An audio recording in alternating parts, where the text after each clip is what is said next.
Welcome to Not Your Nerdy Neighbor. My name is Eric, and tonight I am cooking some bone-in chicken thighs. That is one thing I have not cooked yet.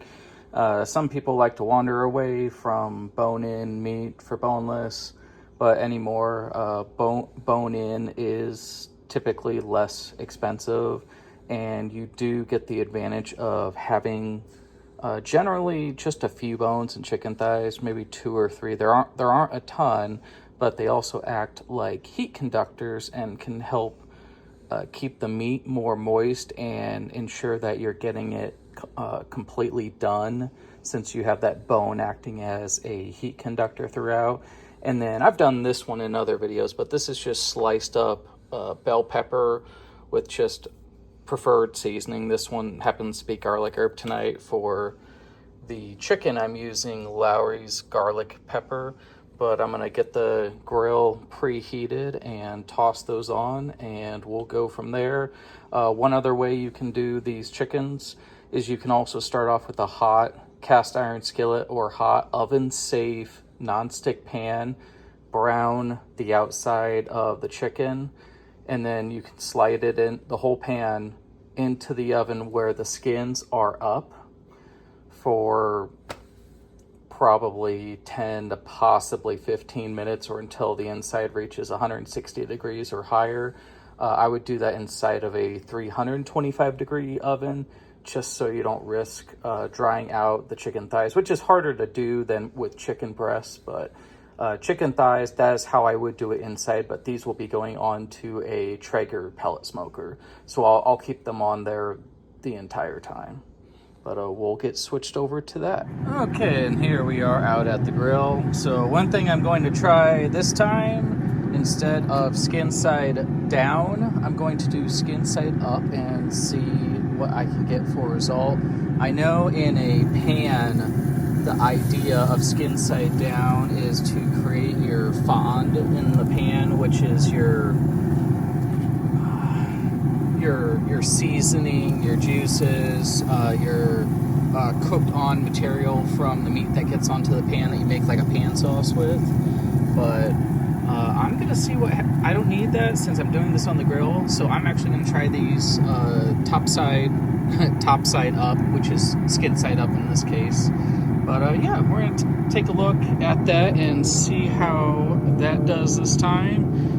We'll still get a lot of nice color. I did crank it up to 350 Fahrenheit this time instead of 325. Thought going up 25 degrees might get me some better color this time around, but that's the great part about this. I can kind of adjust on the fly, and I'll loop you in if I do.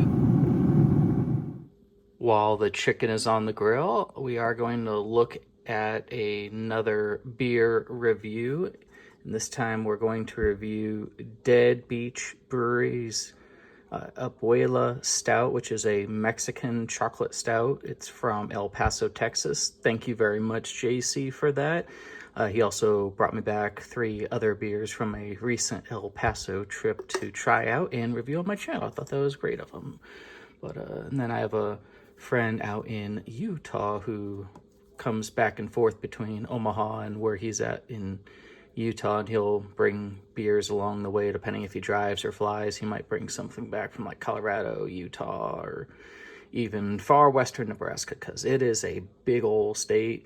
You can drive for probably 10 or 11 hours and still be in the same state. So but yeah, let's get a whiff of this. I definitely smell like dark chocolate nibs in this, like almost like baking chocolate.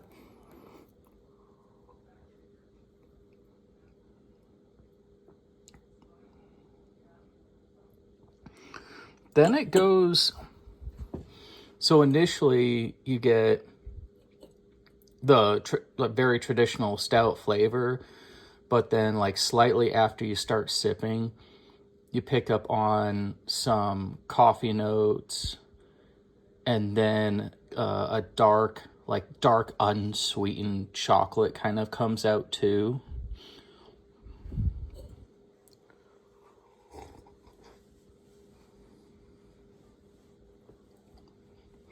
Also getting a bit of nutmeg out of that. But yeah, that is a fantastic stout. I'll have to see if they distribute to the Nebraska area, or who knows, maybe if I'm out and about, I'll keep my eye on that brewery if I'm out of town and see if I can catch their beer, or even if I were to head that way, maybe go there. Who knows?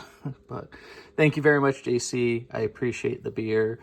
But I am going to go back to the grill, check up on our chicken, and then throw in the bell peppers very soon at the end. They only take about 5 to 8 minutes to cook when the grill's on like 325 or 350 Fahrenheit. So chicken thighs take a little longer, throw those on last. And then I arrive with all the food warm to the table, which is a tough thing to do. It takes a lot of practice to do that. So we'll be back in a bit.